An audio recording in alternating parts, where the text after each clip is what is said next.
this past week I was on Craigslist just passing some time, and just thought I'd do a quick search for Amigas, and this Amiga 2500 popped up. It had just been listed, a few hours earlier, and I happened to look, and it was 15 miles from my house. So needless to say, I called the guy up and arranged to come take a look at it. And obviously, I also got a couple of monitors in the deal. Got a 1080 and a 1084. They both power on. They both will take a signal through the composite port. So they are functional. I do think they'll probably need some attention though. I'm going to take them apart and check to see if there's anything obvious in the back. They're kind of dirty on the outside and everything. As soon as I get another RGB cable, I'll test the RGB and see how well that works. I had to cut the one I had up to wire a cable for my converter to run a regular monitor. So, but that was pretty nice getting a couple original monitors. The 1080 will actually go nicely with the 1000. I got it home, and that evening I got it all taken apart, and honestly I was pretty happy with the things that were contained. I didn't look at it real closely when I was at the guy's house. I just noticed it was loaded pretty full, and I also noticed it had 2 megs of chip RAM when we fired it up. So that was kind of exciting to see that. And it does have the DKB mega chip in there, and the main reason I took it apart when I got home is I want to get this battery out of here. And here's the battery I took out.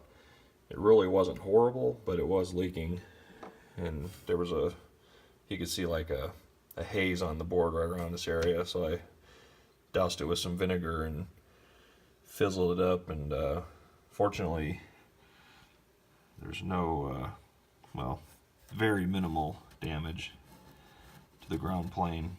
Might have had a little bit of green in a couple of those pins there, but I was able to get that cleaned up pretty good. So I think that the accelerator came in. It's Commodore A2630. The chips are 68030 and 6882 or 68882, 25 megahertz, and it's got 4 megs of RAM. This is really cool to find in there. It's a daughter card for memory expansion that plugs into the accelerator, and it'll let you add up to 112 megabytes of RAM using 72-pin SIMs. And that's a pretty significant amount of RAM back in those days. So I was really thrilled to see that. I'm gonna just max it out. You can get that RAM pretty cheap now, so really excited about that. Drive controller. It's a Quantum ProDrive 425S, and I believe it's 425 megabytes. Looks like someone had a marker here, 425, 406 MB, so 425 megabytes. The controller itself is a GVP A4000 HC plus 8 Series 2. It's got room for 8 megs of 30-pin SIMs, and other than that, as cool as the video toaster is, I don't know that I'm going to reinstall all this when I put it back together, mainly because it'd be cool to play with and try out, but I'm just looking at it realistically. I'll probably never get around to it. And if you've seen any of my other videos, you'll see that video and editing and things like that are not my strong points. So on simple software of today, so let alone on hardware like this.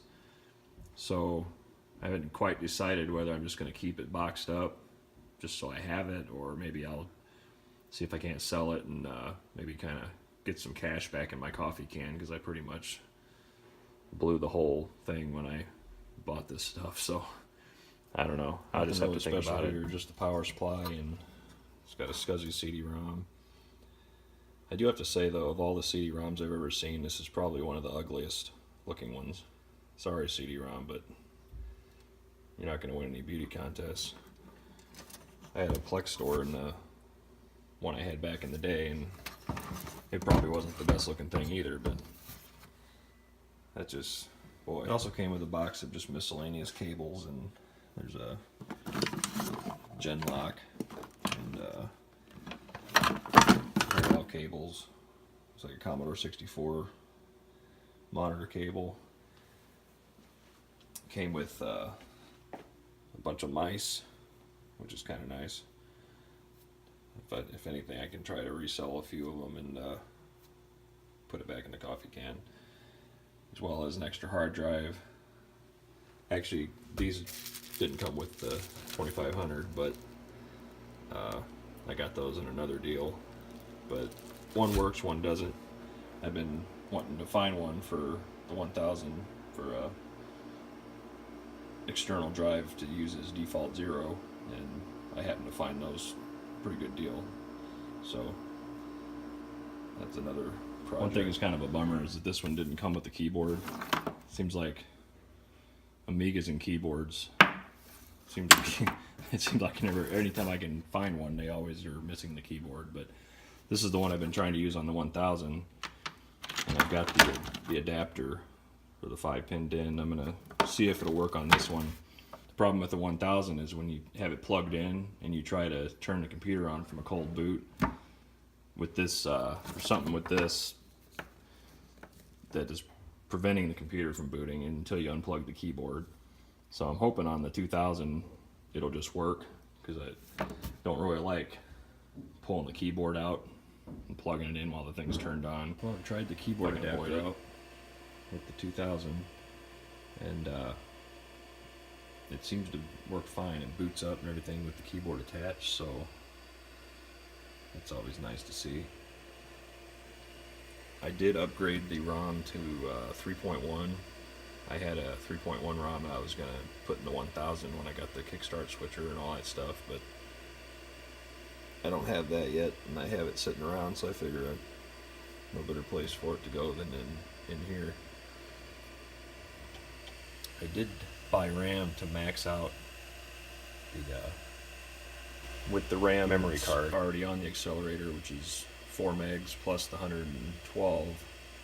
It should be showing 116, I would think, but I was showing 108, and that was with the EDO RAM installed in the bottom. So I took that out, and strangely enough, I'm showing 104 megs of RAM, which should be 100. And I do have the memory slots maxed out on the SCSI card, but according to the jumpers, I should have it disabled. So I don't know. I'll just have to figure out why the RAM's not quite showing up like it's supposed to. You know, I've never owned an Amiga with 104 megs of fast RAM, so even if I didn't get it all going, it'd still be pretty. I do have a round floppy cable on order that would help tidy this up a little bit. Plus this cable's not quite long enough to reach where I need it to reach to between those two drives. And it's the SCSI cable. I saw that you can buy round SCSI cables too.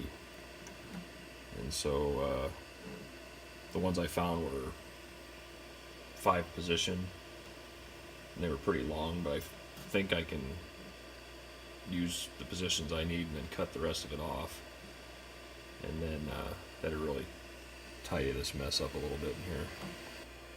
One of the final things I'm gonna do is put a OLED in this GoTech. I'm gonna do it in both my GoTechs actually. I got them on order. It's a matter of waiting for them to show up from China. But that's a pretty nice addition to that. And it's better than the big 1602 display. It just really helps keep things tidy. I do plan on installing a fresh install of the Workbench. It's currently. This is what was on it when I got it. It's Workbench 2.0, I believe, something along those lines. But it just, I can't find certain things that I remember being in certain places, and they don't seem to be there anywhere, like in the drawers and everything, and it just seems like it'd be easier to wipe it and start fresh.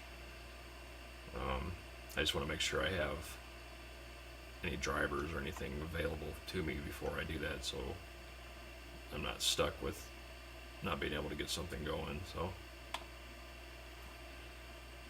otherwise, pretty much happy with it.